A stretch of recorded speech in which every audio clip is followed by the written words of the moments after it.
Hari Om Tatsat. Jaya Guru, Jaya Guru, Jaya Guru. Hari, Hari, Hari Om Tatsat. Jaya Guru, Jaya Guru, Jaya Guru.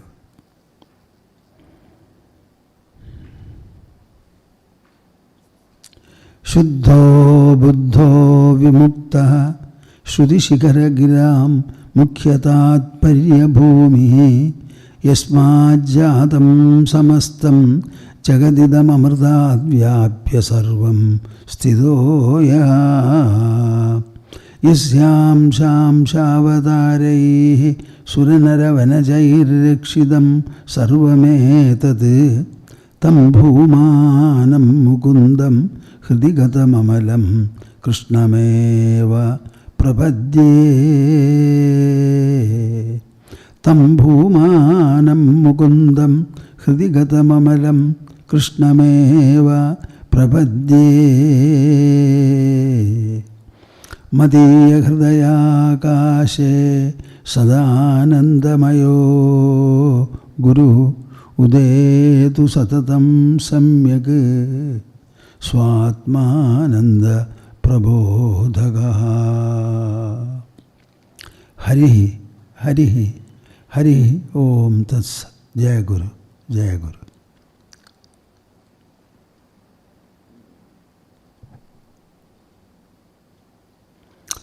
As usual, we shall have collective recitation of the auspicious monosyllable Omkara 3 times.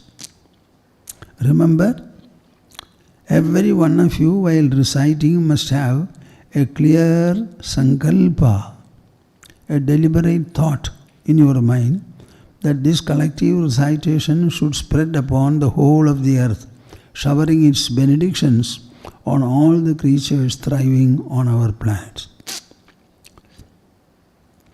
Interlock your fingers, put them on your lap, sit comfortably erect, close your eyes, open the mouth and heart and join me.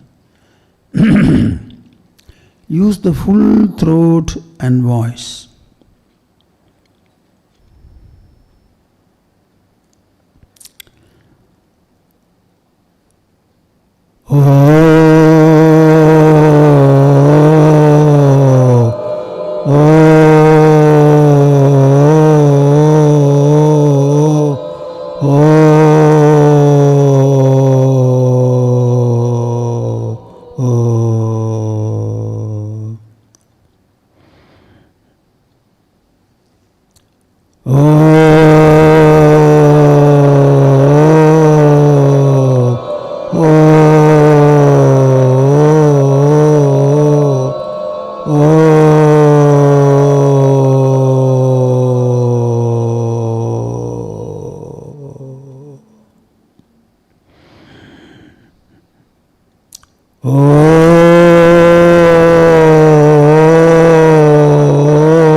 Hari, Hari, Hari Om Tatsat.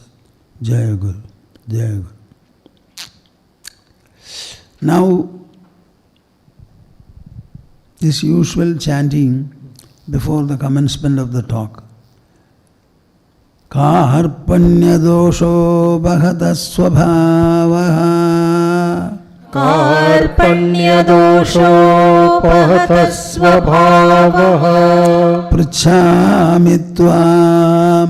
Pritchami tvam. Dharma sammudha chetaha.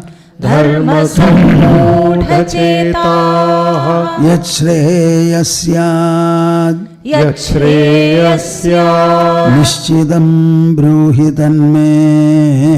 Nishchitam bruhitanme. Shishyasteham.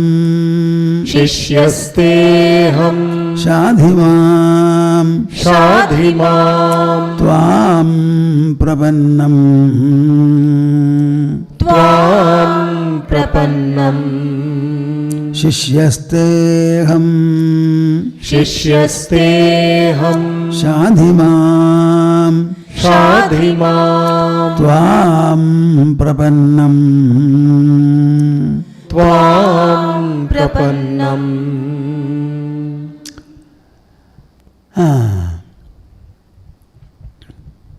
I hope that all of you are keeping up to the spirit and the message of the 7th chapter of Bhagavad Gita. You know, what is spirituality? Spirituality is the pronouncement and elaboration of oneness. Oneness, that's all. You say one and oneness only in the context of many. So when we say the truth is oneness, why is it necessary to say so? Because we are not finding oneness. And the manyness are not satisfying. Manyness is not satisfying. But what we are now is in a state of manyness, plurality. Now when we find plural and plural things are attracting us, repelling us, etc., there is confusion, strife, trouble, torment, restlessness, agitation, commotion. To appease all this, what should be done? The plurality is not a fact. Oneness alone is true. Now the moment plurality comes in to be accepted, then what happens? Plural means plural, divergence, disparity, unequalness, variety, variety and variety. I always say, every expression of nature is varietal, varietal, varietal. So the variety has to be understood and also explained. This is something like science and technology. When the science is applied, it becomes technology. Technology can be infinitely plural. Using the same science, you can bring about a number of instruments, a number of processes, a number of many, many things, and you will find. See, computer, it is only one. But how many people are manufacturing computer? They have got their own brands. Are they not same, at the same time different? So, the moment manyness, plurality is there, the plurality has to be explained. So he was speaking that Chadurvidha bhajante mam jana sugurdinorjuna artho jijnasur artharthi jnani cha bharadarshava. 4 kinds of people worship me. That is explaining to you what kind of a variety you have. We have a variety in which 4 kinds of devotees, worshippers are there. Out of the 4, Jnani is the truth. Jnani tu atmaiva mevamada. When it comes to the question of Jnani and Jnana, he feels that he is one with the Lord. And the Lord also feels Jnani is one with him. This is the difference. See, 4 kinds are, people are there, worshippers are there. It has to be explained because we are confronted by, surrounded by variety. So in the variety, where does an individual stand, a seeker stand? So this explanation becomes very important. Otherwise, this science will not be of any use at all. It must be used to bring about many factors which will help and promote life in various ways.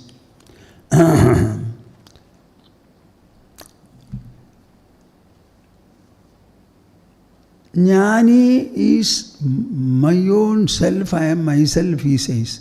So is it not the most desirable that everybody tries to become a knower of truth and gets the status of being Krishna's self alone? Yes. Yes. But is it possible? No. Are people tuned to it? Can people do it? What does the variety of the world surrounding you say? Then he explains that 4 kinds of people are there, and Jnani is the best. Why 4 kinds? What is the reason? Everybody has got a body, similarly a mind, an intelligence and an ego. And all these embody a large degree of variety.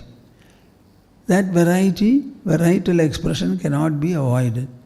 So he says,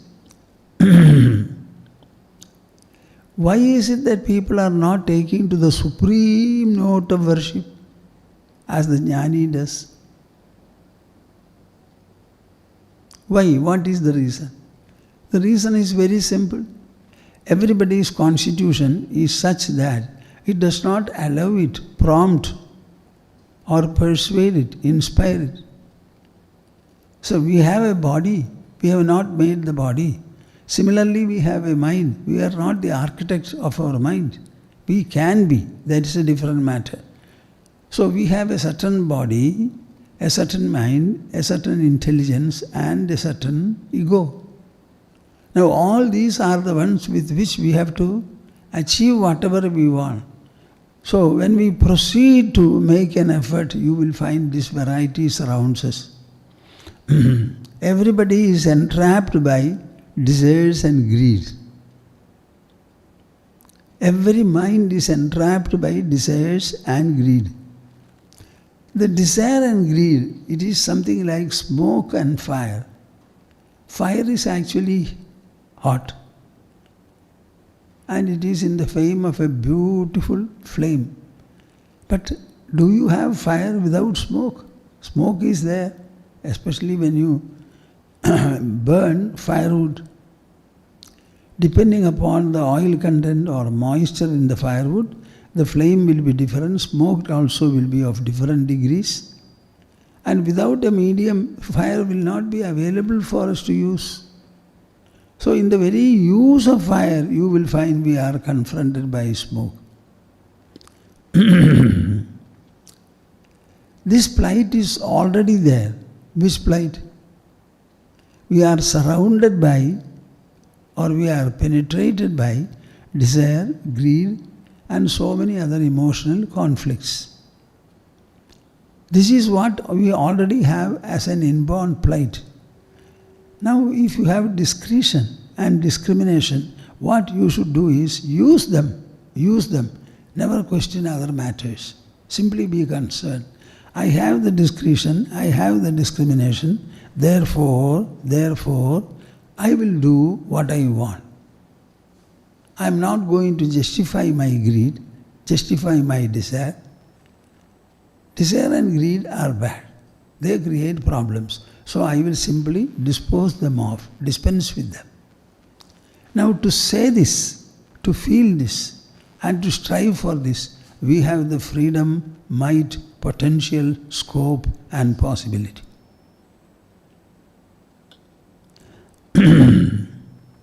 Man has got the power to wish.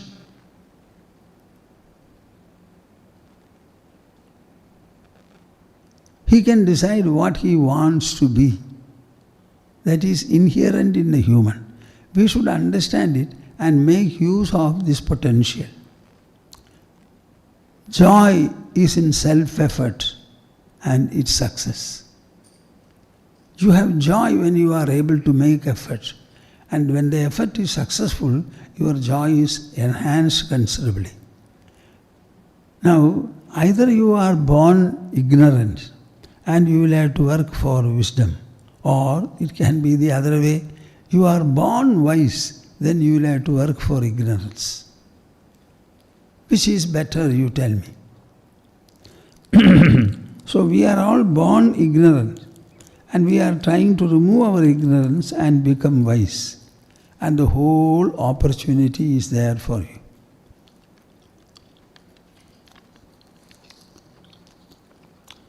People who have a polluted mind,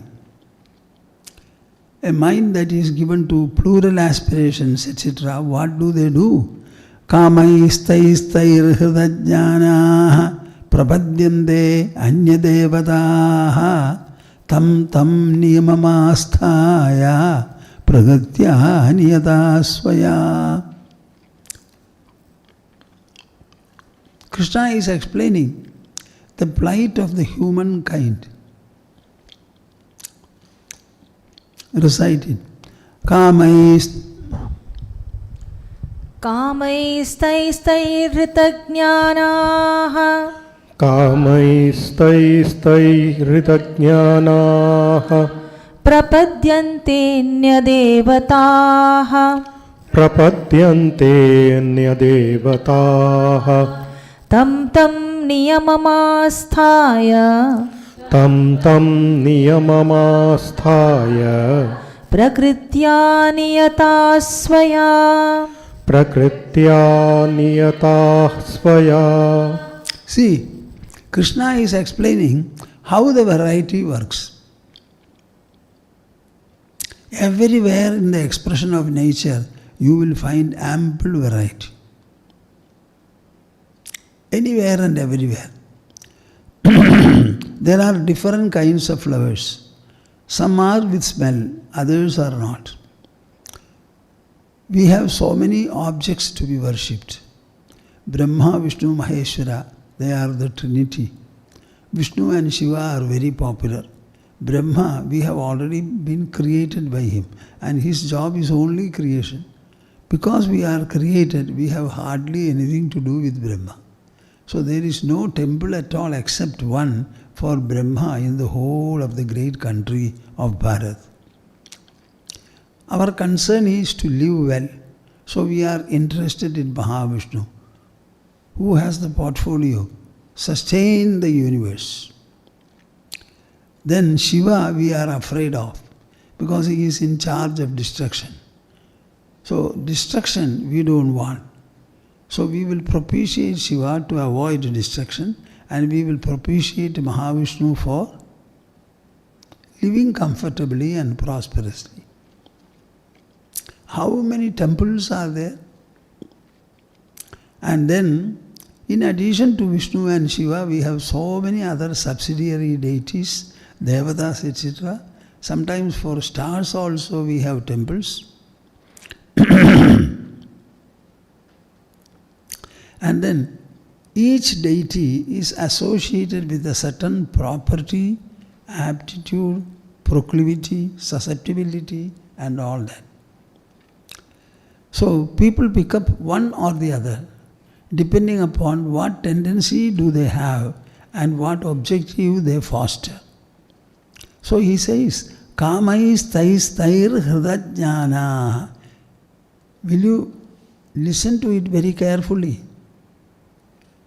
To begin with, Kamaistaistaihi, by a variety of desires.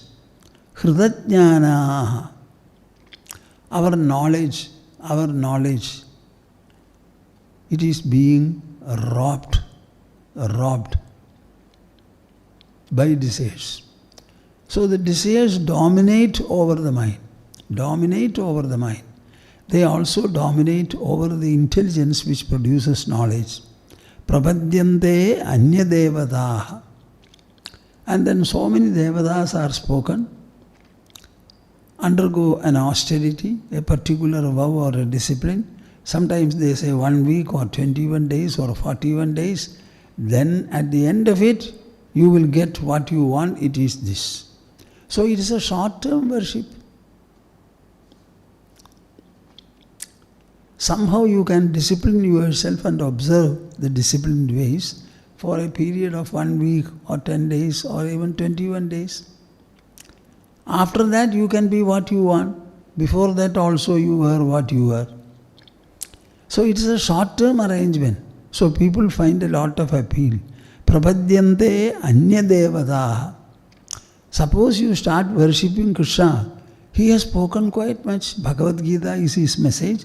Uddhava Gita is his message. And throughout Srimad Bhagavatam you will find Krishna interacting with others, giving a lot of his mind, various kinds of advice, levels of advice.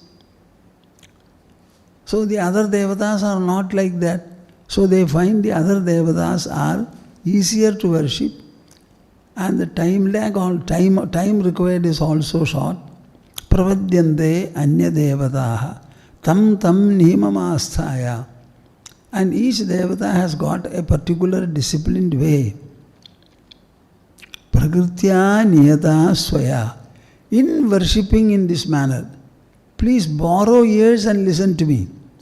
In worshipping the other deities in this manner, what really counts, the significant factor is Prakritya niyata swaya.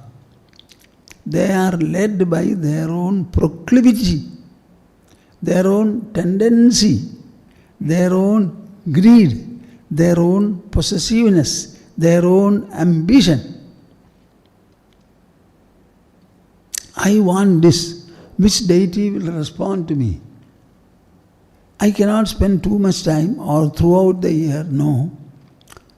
So if it's a period for 14 days, I shall do it.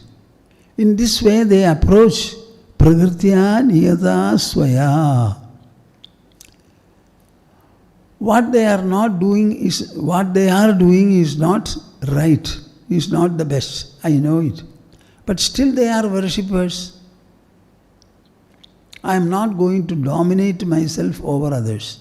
I will advise people, open before them all the chambers of wisdom, and depending upon their choice, their affinity, they will accept, they will work. So I am not going to impose myself on anybody. Prakritya niyata swaya. So in worshipping various deities, don't think that there is a factor other than what your mind has. You are taking to one worship or the other, depending upon the tendency and the aspiration you have. So it is the mind leading you, mind leading you, mind leading you. If the mind is pure, you will be led to the pure deity. If the mind is not so, it will be different.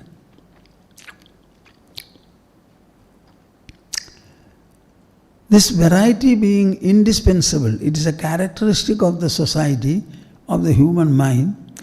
So what is my attitude? Yo yam tanum bhaktaha. Yo yam tanum bhaktaha shraddhayarchidunichadi tasyachalam shraddham tameva vidadhamyam. See, these are all preliminary statements. At the end of the preliminary statements, you will find Krishna making a very pronounced declaration, assessment. That is where your attention should be. Yo yam tanum bhaktaha shraddhayarchidumichhadi tasyachalam shraddham tameva vidadhamya.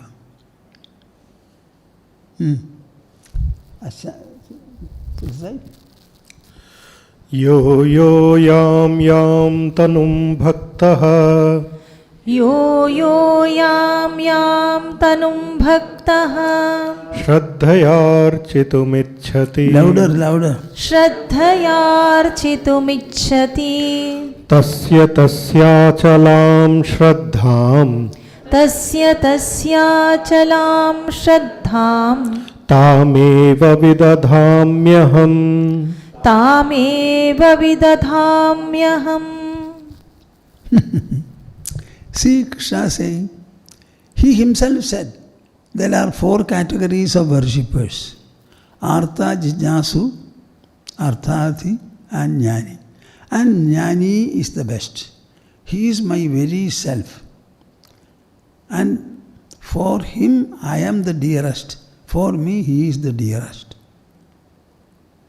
But see what she is next saying. People are differently tendencied. So they will pick up any kind of a deity suitable to their ambition or aspiration. But I am not going to confront them. I am not going to discourage them. On the other hand, I will encourage them to do what they want.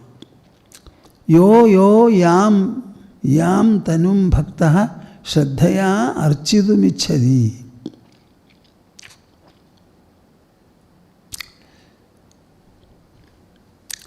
Whatever deity the devotees want to worship with full shraddha, assiduous application, tasya tasyachalam shraddham tameva vidadhamya. I make their shraddha unswerving, unshakable. Tameva vidadhamya. I always uphold and support one to pursue what he wants. If he is going this way, I allow him to go this way, I encourage him also. But there is a subtle force by virtue of which sooner or later he will understand where is the wrong and how it should be corrected. The wisdom is available, the people to advise also are there. But this is how the variety works. It is not my role to resist and generate conflicts for anyone. If they are wanting to worship lower deities, considering that it is easier and cheaper, I don't stand in the way. No, you should not do this. You should worship me alone. That kind of a preference or prejudice I don't have. So I allow them.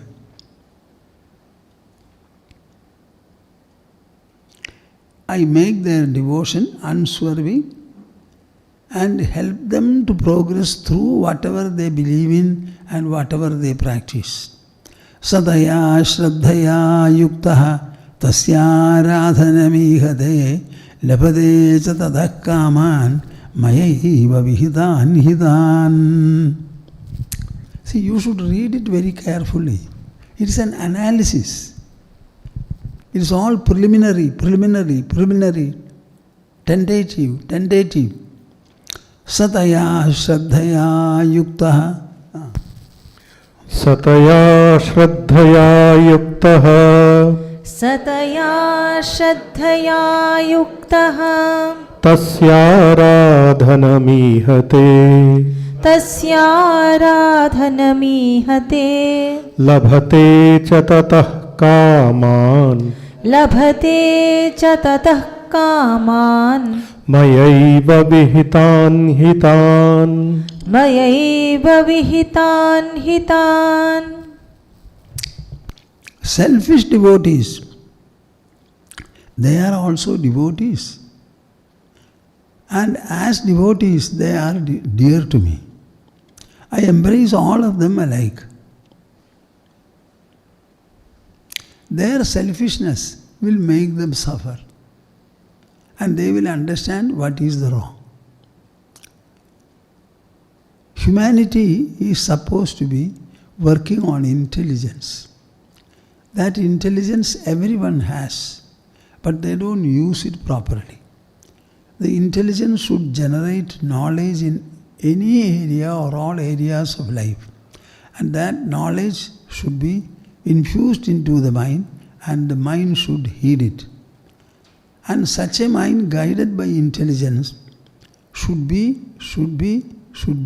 leading the senses or employing the senses. So this integration is very important. If it does not work there, if it is not there, you will find havoc will be the result. They become selfish and suffer from narrowness, often very gravely.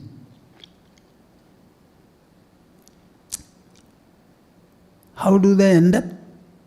Follow it very well. Andavattu phalam tesham tadbhavatyalpamedhasam devan devayajo yamdi madbhakta yamdi mamapi. I don't know. Many people read Bhagavad Gita and I don't think they are spending time to understand these messages. Antavattu Antavattu phalam tesham. Antavattu phalam tesham तद्भवत्यल्पमेधसाम् तद्भवत्यल्पमेधसाम् देवान् देवयजो यान्ति देवान् देवयजो यान्ति मद्भक्ता यान्ति मामपि मद्भक्ता यान्ति मामपि. See what is the worship bringing to them? Lower grades of worship. Amdavattu phalam tesham tadbhavati alpamedasam. Because of their short-sighted intellect, their short-sightedness. Amdavattu phalam tesham. Whatever they do, the result is amdavattu. It has an end. It will not last long. What do you want? You are surrounded by perishable objects. As long as you are seeking their company, you will become perishable.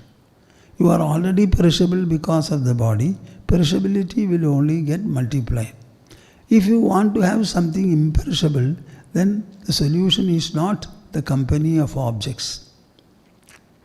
You have to turn inward and look for the subject which is imperishable.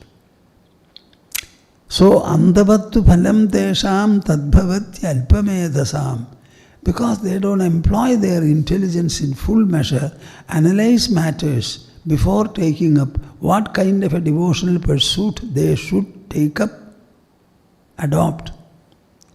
So that thinking is not there, analysis is not there. Though a human is supposed to think, analyze and then finally make his choice. Devan devayajo yanti madbhakta yanti mamapi. People who worship devas, they become devas. They go to them. People when they worship me, madbhakta yanti mamapi. They attain to me. As I am, they also become. What I am, he has already explained. Again he will explain. Now the effort made by all is the same. They are using their body, mind, intelligence. They are using the time. It is the same body, mind and intelligence that are used for worshipping Krishna or worshipping what Krishna says.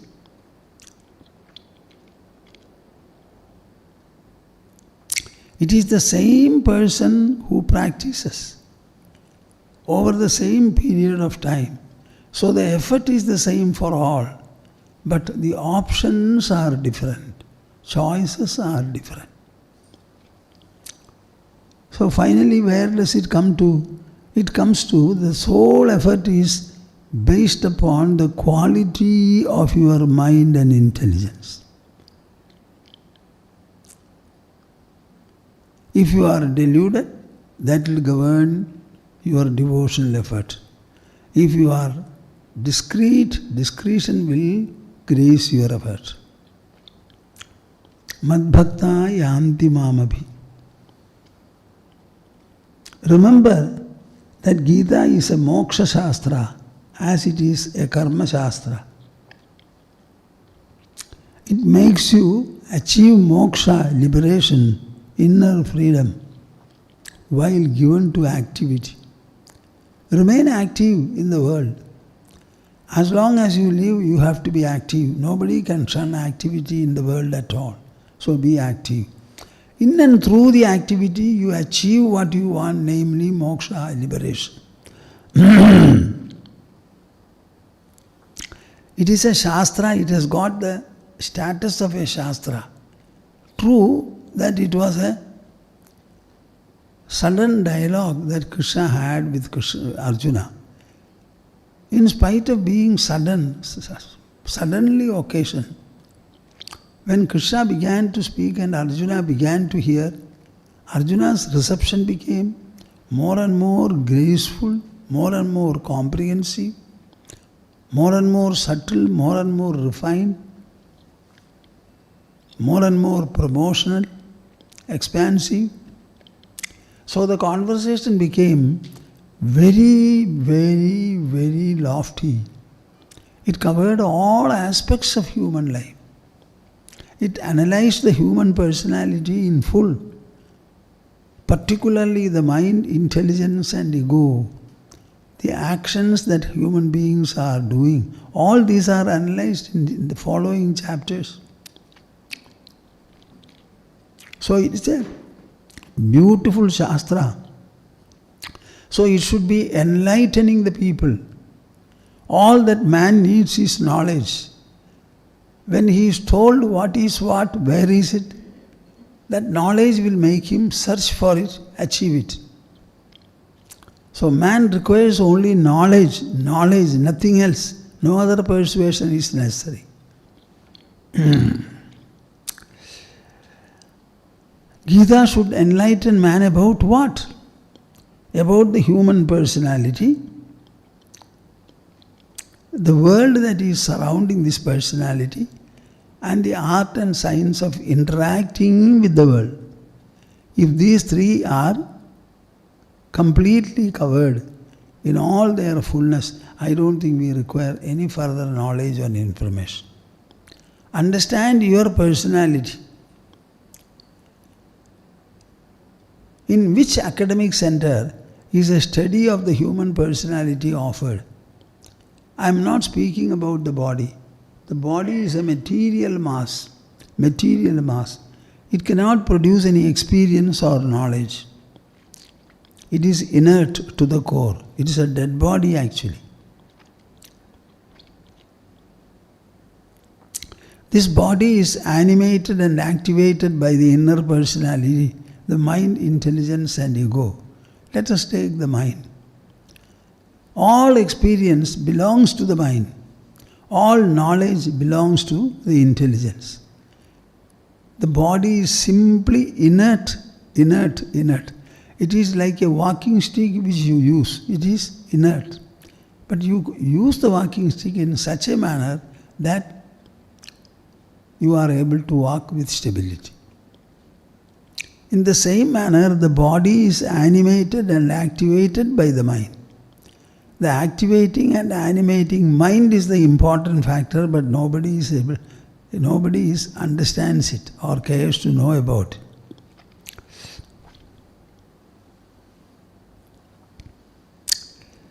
Because Shastra should enlighten people, enlighten mankind. This kind of an analysis, a widespread analysis becomes necessary. A simple talk explaining one point will not be sufficient.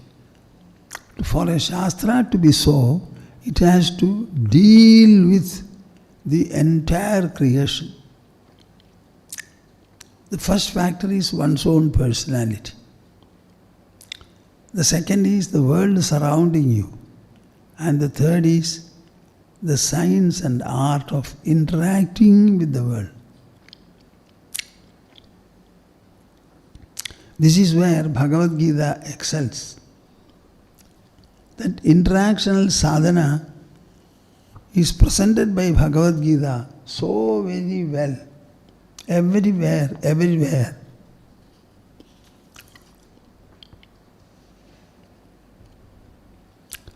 All these people belonging to different kinds and levels, they spend a lot of time, make effort also and worship.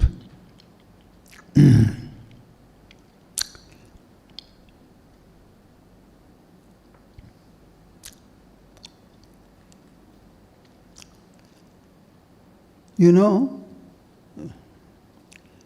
Shankaracharya, while writing his Bhashya for this verse, he has made a very good observation. I thought I should tell you. Evam samane pyayase anantaphalaya mam na prabhadyante idi anukrosham darshayati Bhagavan.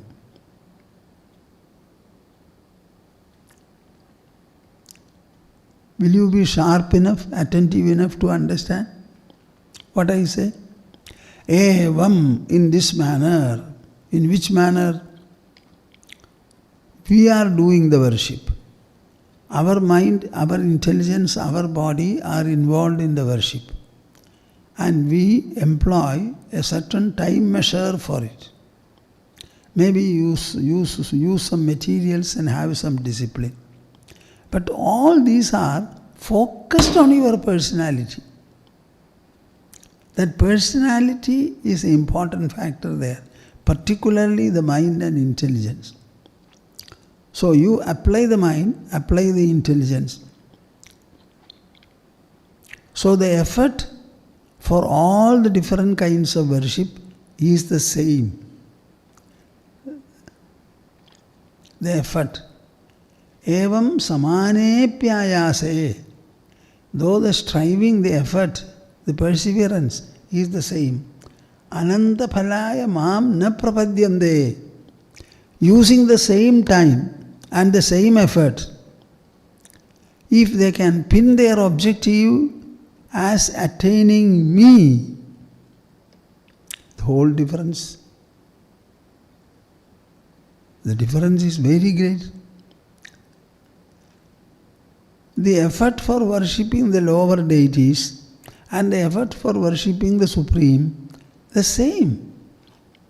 It is the same body, same mind, same intelligence, same ego, the same time.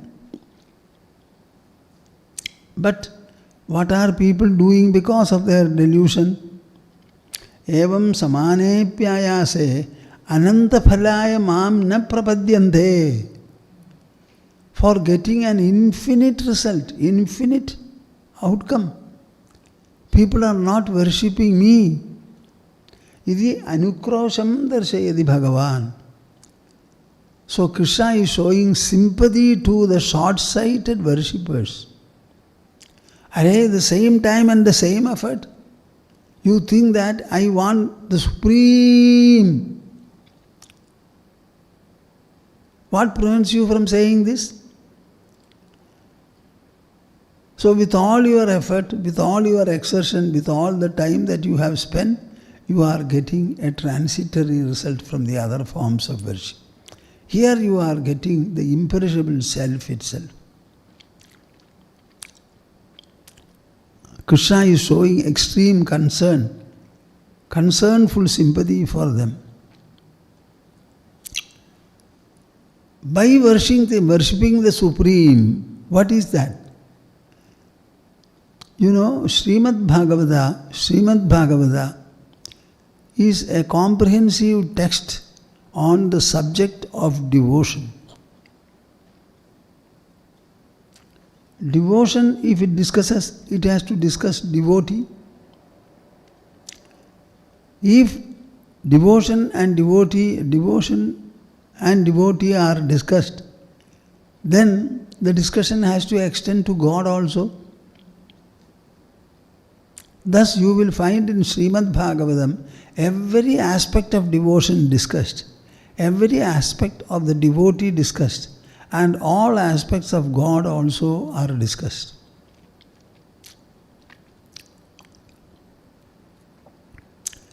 And what does Srimad Bhagavata offer? What is the focus on Srimad Bhagavata? Everywhere you will find it has got its own very special status and message. Bhakti pareshanubhavo virakti anyatra chaishatraga ekakalaha prapadyamanasya yatha ashnatasyuhu tushtihi pushtihi kshudavayonughasam.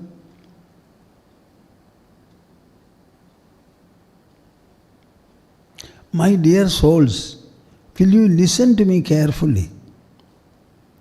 Carry the message and spend time to reflect upon it and make it your own. Install it in your mind and heart forever. Just like you will install God, install these messages. And you will find how enriched, empowered, elevated, expanded, how pure, noble, great and fulfilled you will become. See this sloka? Beautiful. This is from 11th skandha. Bhakti pareshanubhavo virakti anyatra chaisha trika ekakalaha prapadyamanasya yathashnatasyuhu tushti pushti shudapayonughasa. What a wonderful statement. Three are the boundaries Srimad Bhagavata offers. Bhakti, pareshanubhavaha, virakti. Bhakti means devotion to the Lord, Supreme Lord. As much as you have devotion to the Lord, you must have dispassion to the world, the perishable world. God is the only imperishable presence.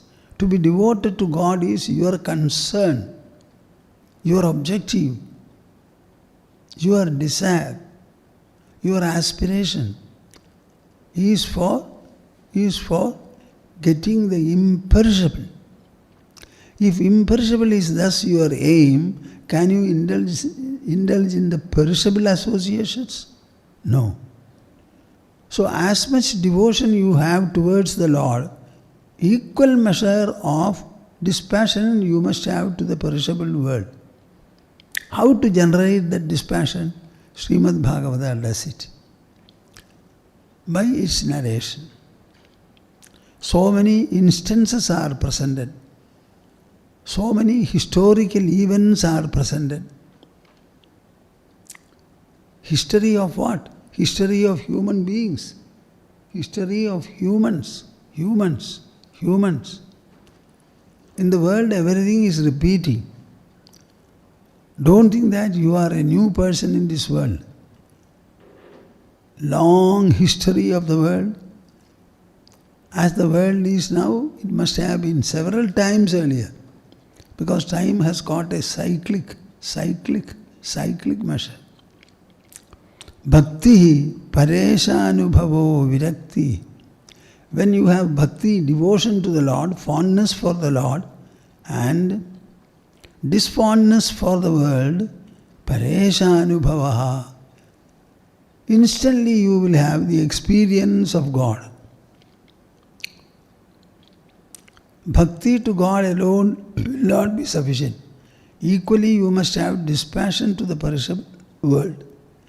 When you are filled with bhakti to the imperishable and dispassion to the perishable, automatically the experience of the imperishable will emerge in the mind. Anyatra chaishatrika ekakalaha. All the three will transpire at the same time. Oh, I wonder whether you will miss my message. All the three will transpire at the same time.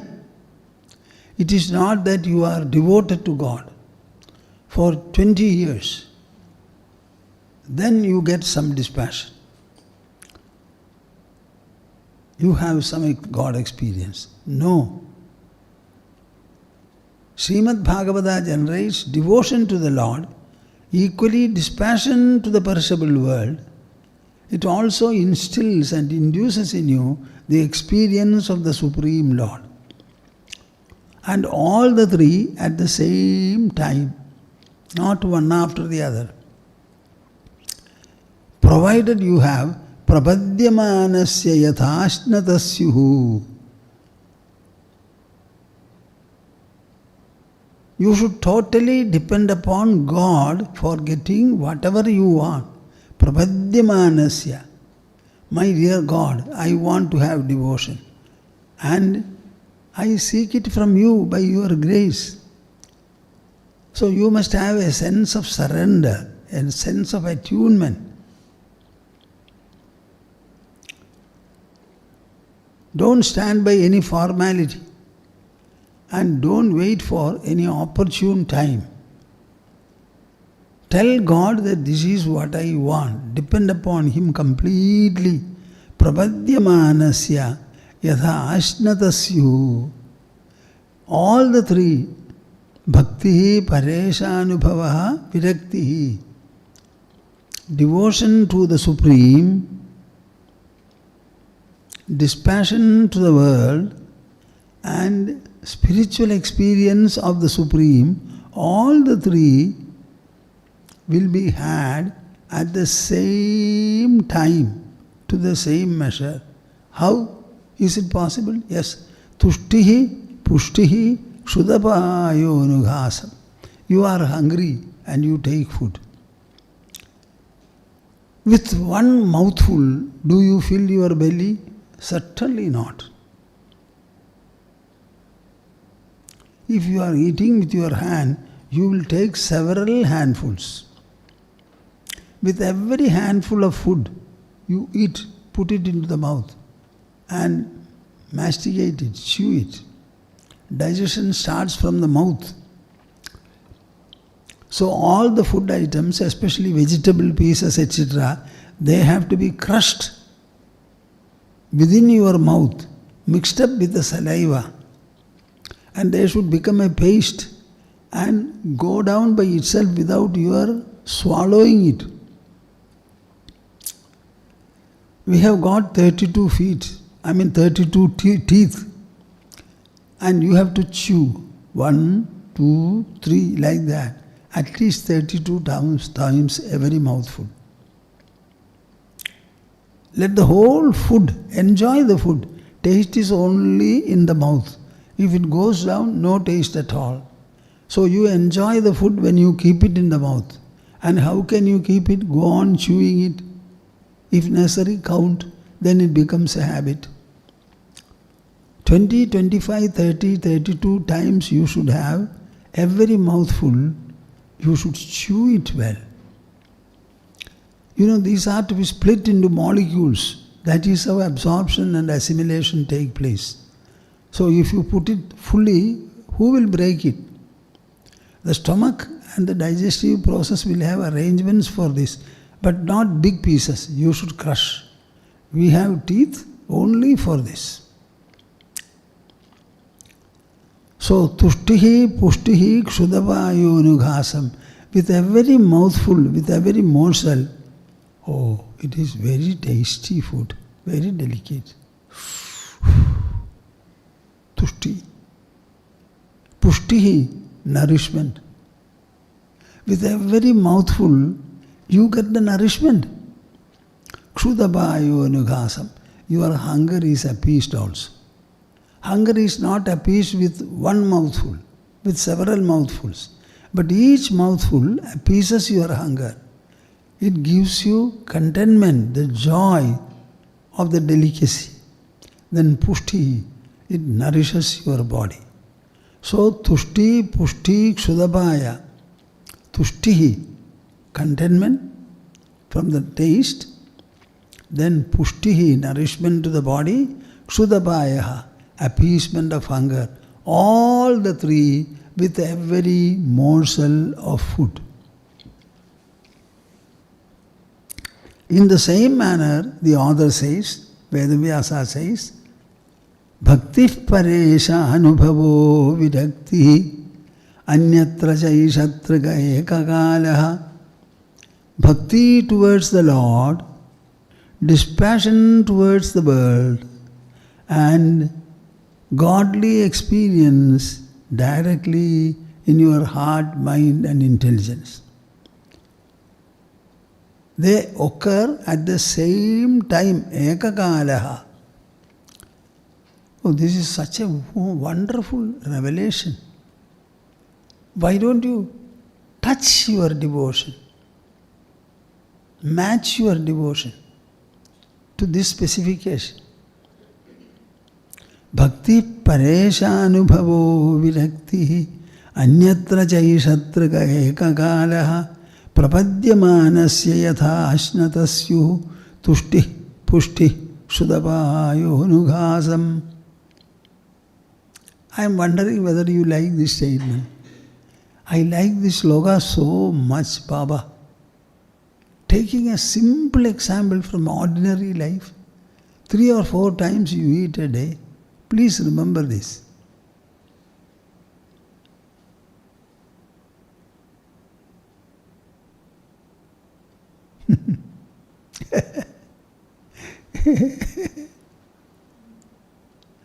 Will you recite this?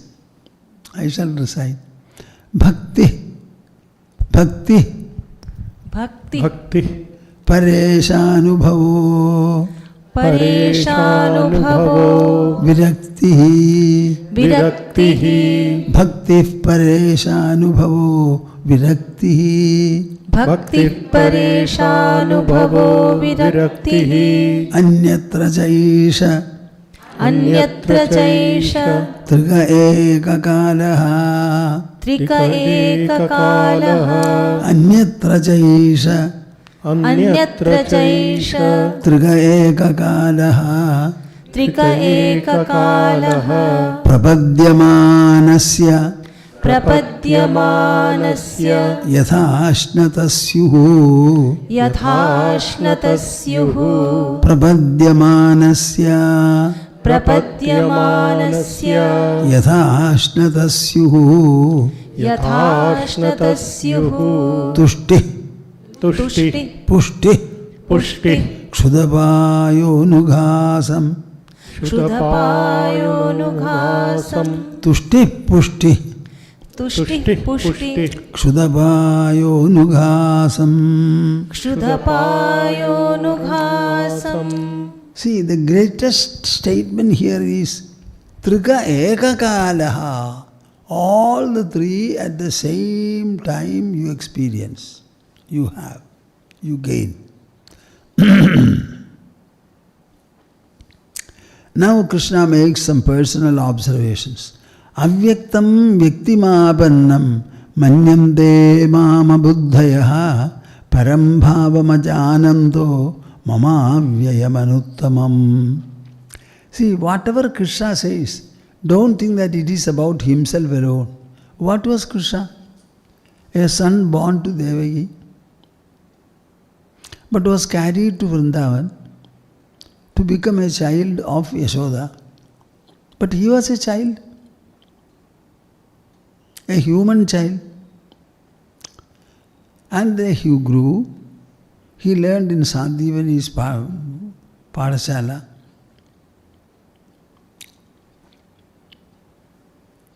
He imbibed all the Shastras, like all the other princes, all the princes during his time used to have. And then whatever he learned is assimilated. Everything was got transformed into vital experience, realization. And keeping all this in mind, whatever he did, he had done. And he is conveying to Arjuna whatever knowledge he had about the scriptures in the light of his own experience. So here, avyaktam vyaktimapannam manyante mama buddhayaha param bhavamajananto mama avyayamanutamam. Sanjay?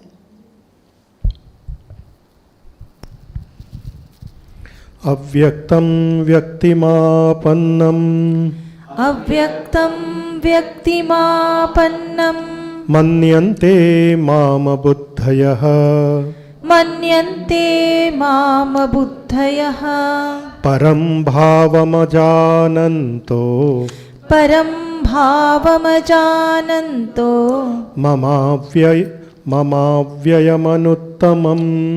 Mama vyayamanutamam.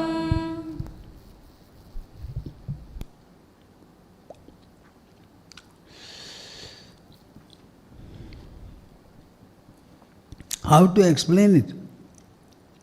Avyaktam vyaktimapannam manyante mam abuddhayaha param bhavamajananto mamavyayamanutamam.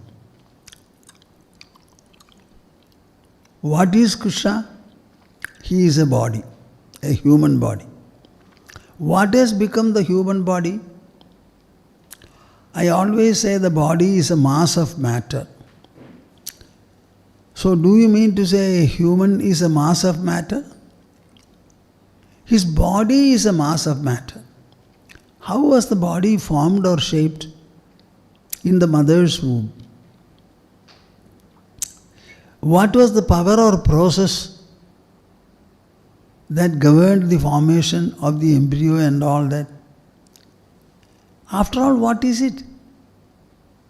It was the power and presence in a cell. A cell cannot be seen by the naked eyes. Microscopically we can see. Doctors say, medical people say. So in that cell, what can be there? A presence, a presence. That presence is working on the cell. The sperm and the ovum got united. Fertilization took place. A third cell was formed. And the third cell started multiplying. And one organ after the other was formed. Brain was formed. Eyes, nose, lips, hands, feet. You tell me, what is the whole process? Is it not from inside to outside? What is shaping, molding the fetus, the embryo? Because it is inside the cell, it becomes avyakta, unmanifest. Manifestation is only in the bodily level, cellular level. But what became the self and what is present in the self? That animation. Buddhaya, people who are not very intelligent, they lack intelligence. Avyaktam vyaktimabannam, they feel that I am the body. I am never the body. The body is an inert material mass, but I am a living presence. I am the enlivening factor in the body. How can I be the body? The body is made by me, shaped by me, formed by me. The power and the potential that did it is avyakta, invisible, imperceptible. Param bhavamajanando mamavyayam. So beyond the cell, inside the cell, param bhavam, it is not material, it is not biological. It is above matter and above energy.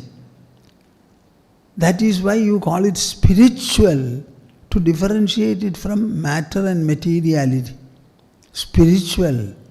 That spiritual presence.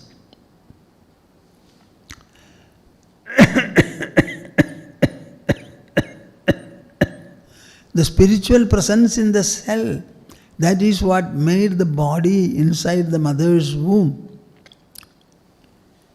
See, it has made eyes to see, ears to hear, nose to smell, tongue to taste, and skin to touch. The same source has produced all the five senses. And through the senses, it makes a colorful world.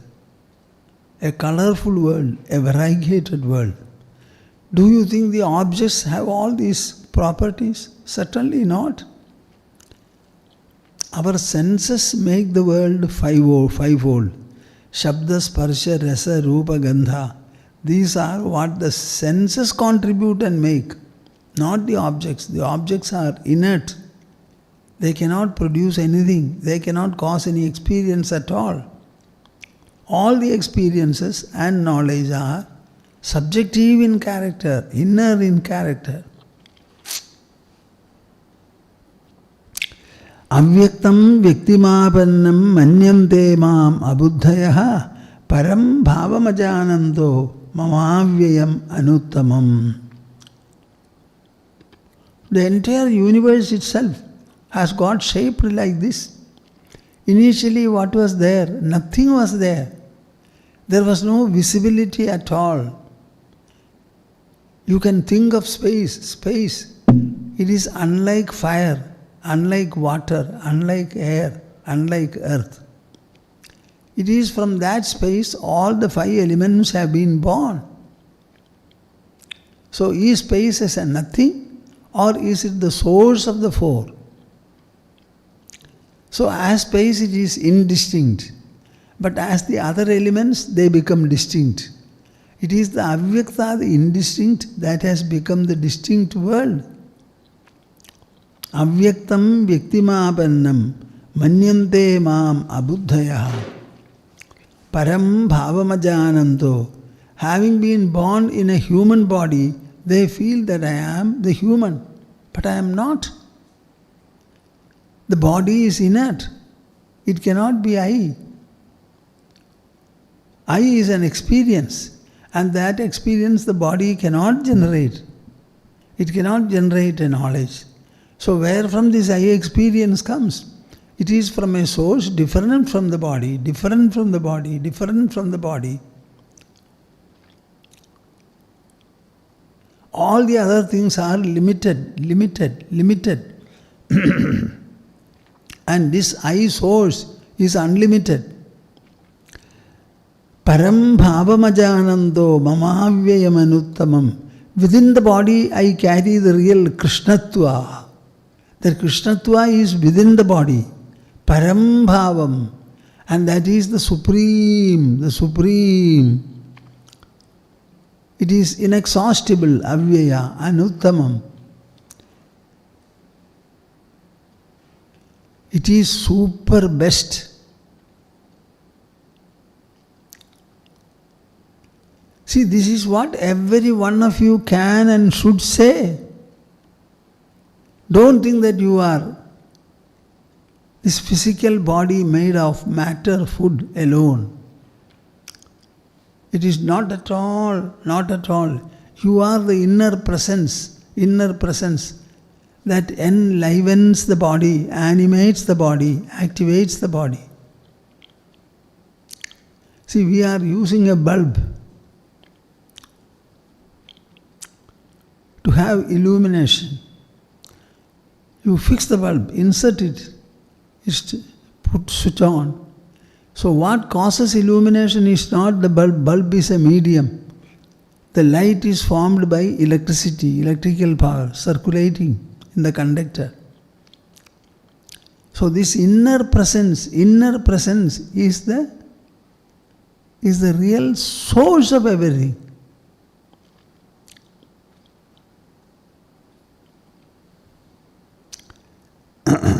Within my body I carry the inner presence, and which is the real fullness,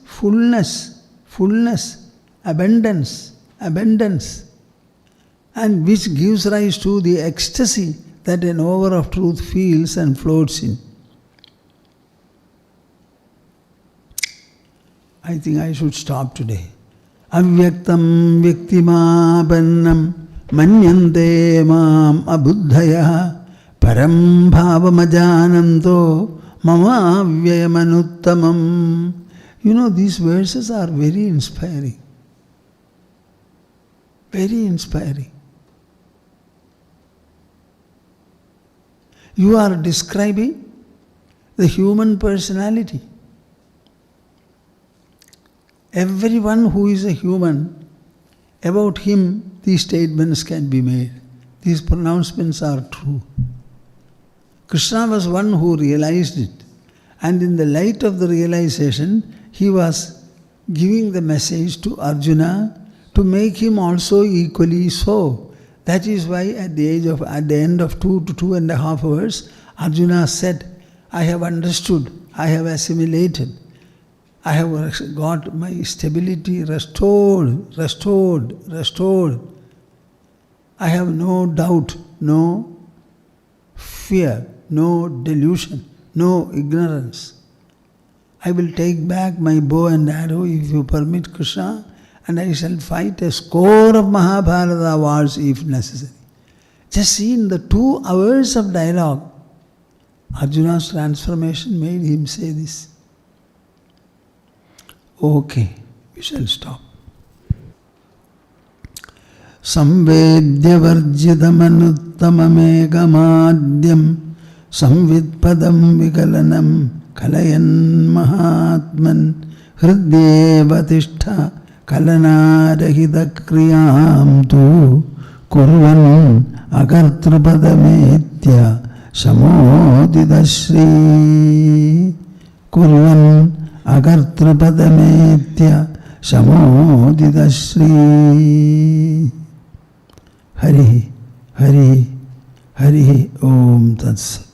Jai Guru, Jai Guru, Jai Guru. We shall have the conclusional Omkara as before, but once. Take your pose for it.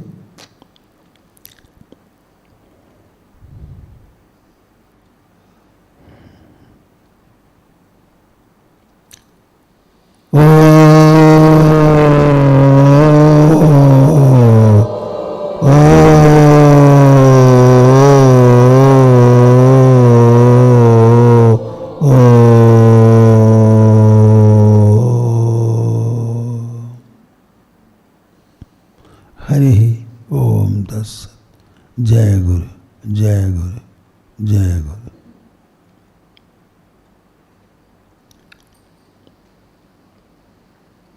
Okay.